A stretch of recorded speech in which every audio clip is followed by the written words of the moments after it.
Now, next up is our last panel. It's our last fireside tech talk. And we've got Nikita Patil and and Sally Nadler, who will be participating in this conversation about STEM education and outreach, and preparing the next generation in tech so that they'll be ready when it's their turn. So, Sally, I hand it over to you. Thank you very much, Joanne. Thank you to all our previous panelists and speakers. We've heard from some amazing panelists as part of this conference all day. We've also heard about some technologies and advances with technologies. But what is one thing that all of these advances and technologies are dependent upon? And our last panel discussed it very well. The one thing they're dependent upon is talent. And so much so that workforce analytics, strategic workforce planning, that's not just HR anymore. That's the entire organization as a strategic tool to ensure we have the talent we need to accomplish our business, whether it's banking, whether it's fintech, whether it's technology or cybersecurity. So what once was the purview of the HR landscape has now been raised up in the organizations, and it's everybody's business. That said, it gives me great pleasure to segue into this final fireside chat today is this tech talk on STEM education and the next generation of talent. And we've heard it from some of our other panelists. We look to colleges, we look to baccalaureate and master's degrees, but what's happening in the education pipeline prior to that? That's why it thrills me today to have our guest panelist, Nikita Patil, with us. Nikita is currently a teacher, a high school teacher of engineering and computer science at Edison Academy Magnet School. So welcome, Nikita. It's great to have you here with us today. And how about if I just ask you to please tell us a little bit about your background as well as your current role? Thank you, Ms. Nadler. And thank you for having me. Currently, as Ms. Nadler said, I'm a teacher in Edison Academy Magnet School. I used to work in the industry, and I gave up my career because teaching is my passion. My first exposure to the teaching is when I did the FLL for my daughter. I really like coaching the robotics team. So that's what my first introduction to the teaching. As my current role, I'm teaching engineering, like computer science and electronics, both in Edison Academy Magnet School.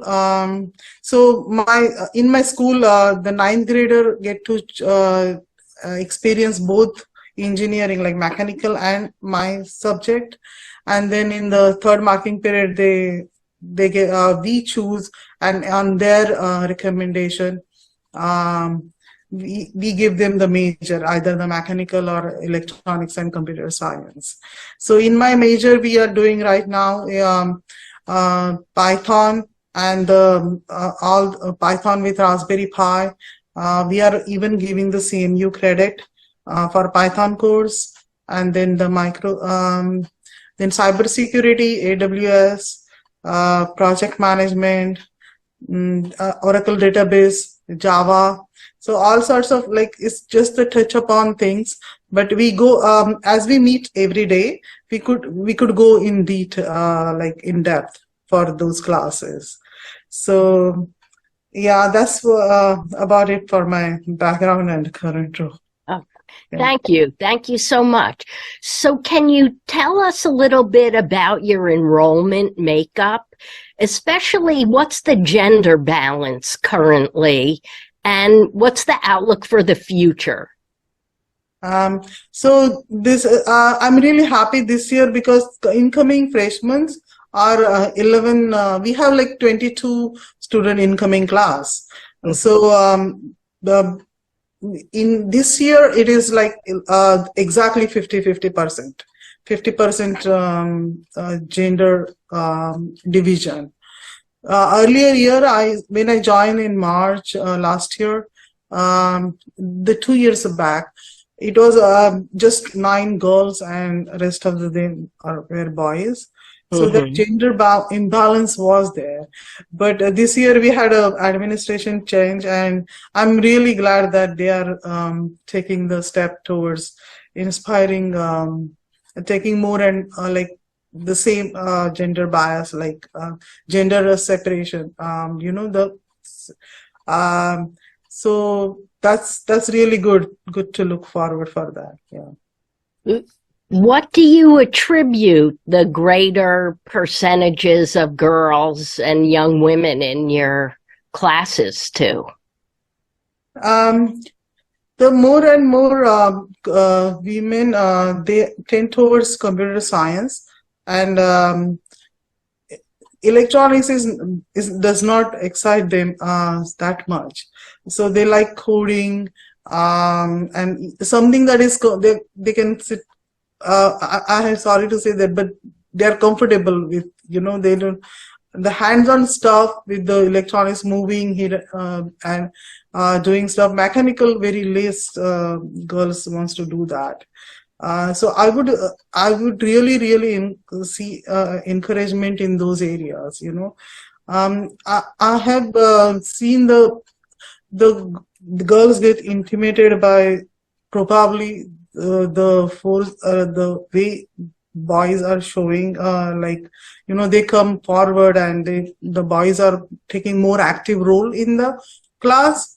But I try to encourage girls more by talking to them. Is something I offer is extra help, where I invite more and more introvert students to come and talk to me about their difficulties. Okay. All right. So you talked a little bit about your curriculum, but could you maybe share some of what are your main programs, both the academic curriculum side, but then also some of the extracurricular activities that you get to do with your students? Yeah.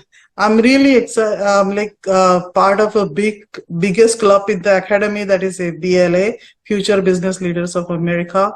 And this club is very huge, like around 100 students we have in that club.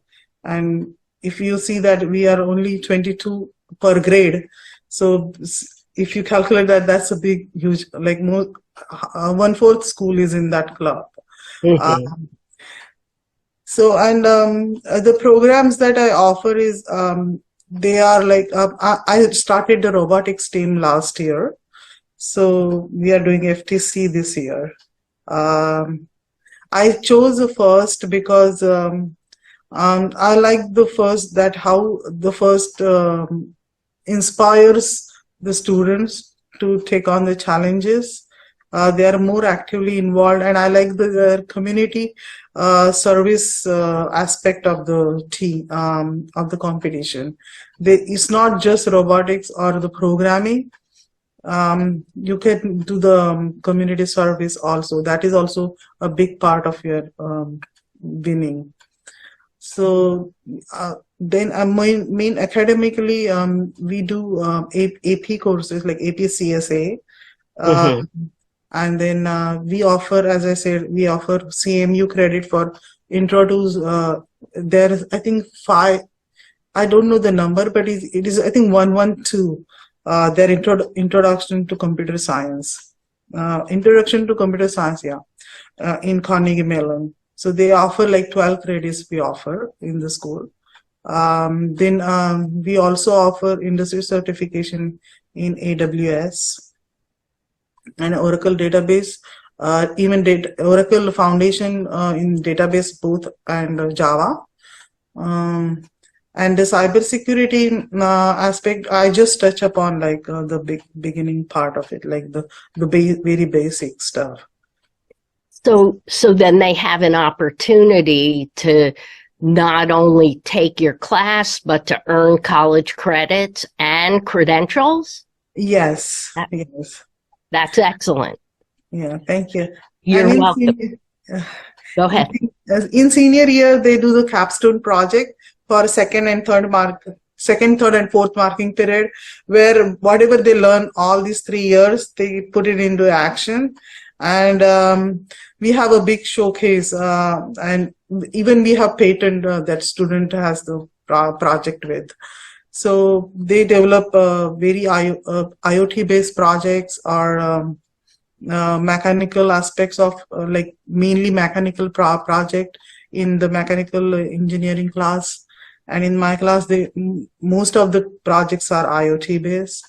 So that's really amazing. And we also have advisory board committee where we have the representative from industry, 2 representatives from industry, and one from the higher ed, and 1 parent and 2 students. So we all meet thrice in a year to go over the modifications or updates or what worked and what did not work in my class. So we meet and we discuss that. We even meet every 3 months. It's called career readiness meeting. That's where we meet with our city director and administration and 2 students, and we go over with like about the changes that we need to make or something that we can offer more. And also the senior class, they go for the mentorship. It is mandatory for them to go do 10 days mentorship in any of the industry of their career major. That's wonderful. I mean, what a comprehensive education, but also an introduction to the industry. Those students get quite a comprehensive look at it, and what an opportunity. Wish your classes could be bigger, right? Yeah, it is. Its only constraint is the infrastructure. That's the only constraint. Yeah. We have very small building. While we are, winding down on time, I just want to give you the last couple minutes to share some of your success stories with us. Where have you seen your students progress off to?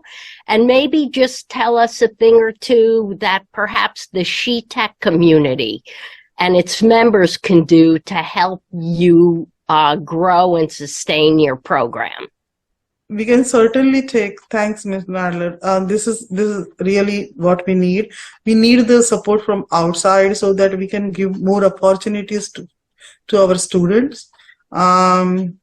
So when I started teaching cybersecurity, that was like in New Jersey, very few school offered those, and probably 1 or 2 like school offer the cybersecurity curriculum. So I remember one of my student in the early year, like in 2018, he came to me and he said, "Ms. Patil, I didn't know this is a field that we can go into. I always thought computer science is only about the programming part of it, So he is now graduating, taking from the Stevens Institute. He took cybersecurity bachelor's, and he's working in the government now. Okay. Well, thank you so very much for your insight and to really enlighten us that education in computer science, in career opportunities starts well before college. One of our panelists earlier said we have to start in the elementary schools. And I think that message is getting out, certainly for girls and women in engineering and computer science. So thank you again for participating with us this afternoon. And please, everyone out there in SheTek conference land, reach out to Nikita if you can help serve on her advisory board, or maybe have an intern come in to shadow you, or to serve on other advisory boards in your counties. Thank you, Chaya. Turning it back to you.